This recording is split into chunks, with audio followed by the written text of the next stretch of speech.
ಎಲ್ಲರೂ ಜಿಂಕೆ ಥರ ಎಗ್ರಿಕೊಂಡು ಬರ್ತಿದ್ದಾರೆ. ಗಿಣಿ ಥರ ಹಾರ್ತಿದೀವಿ. ಸೋಷಿಯಲ್ ಮೀಡಿಯಾ ಏನು ಅಡ್ವಾಂಟೇಜ್ ಡಿಸ್ಅಡ್ವಾಂಟೇಜ್ ಅಂತ ತಿಳ್ಕೊಳ್ಳೋಣ. ಸೊ ಇವಾಗ ನಮ್ಮ ಜೊತೆ ಇದ್ದಾರೆ ಪುನೀತ್. ಸೊ ಮೊನ್ನೆ ಫ್ಲೈಟಲ್ಲಿ ಬರ್ತಿದ್ವಿ ಆಯ್ತಾ.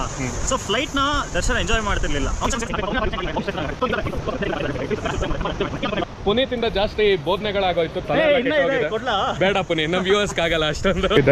ಶಶಾಂಕ್ ಆಗಿಲ್ಲ ಅಂತ ನಾವು ದಮೋಡಿ ಅಲ್ಲ ಅಂದ್ರೂ ಉಡ್ಸ್ಕೊಂಡು ಹೋಗ್ತಿದ್ದಾರೆ. ದಮೋಡಿ ಅವರೆಲ್ಲ ಮಾಡ್ತಾ ಇದ್ದಾರೆ. So smoking is good I guess. Very bad idea, ಯಾರು ಮಾಡಕ್ ಹೋಗ್ಬೇಡಿ. ಏನತ್ತಿದೆಯಾ ದರ್ಶನ್, ನೀನಂತೂ 5 ನಿಮಿಷದಲ್ಲಿ ಪಟ ಅಂತ ಹತ್ಕೊಂಡು ಹೋಗ್ಬಿಡೋದಪ್ಪ. ನಮ್ಮ ಕೈಯಲ್ಲಿ ಆಗಲ್ಲ. ಬಾಯಿ ಮುಚ್ಕೊಂಡು ನಡಿರಲ್ಲ, ನಿಮ್ಗೆ ಗೊತ್ತಾಗಿಲ್ಲ ಕಣ್ರಲ್ಲ. ಫುಲ್ ನೀಟ್ ಆಗ್ಬಿಟ್ಟು ಅವ್ನು ma'am. The posh engineers exactly knew what to do. ಎಲ್ಲ ಬಾಯ್ಸ್ ಇಲ್ಲೇ ಇದ್ದಾರೆ.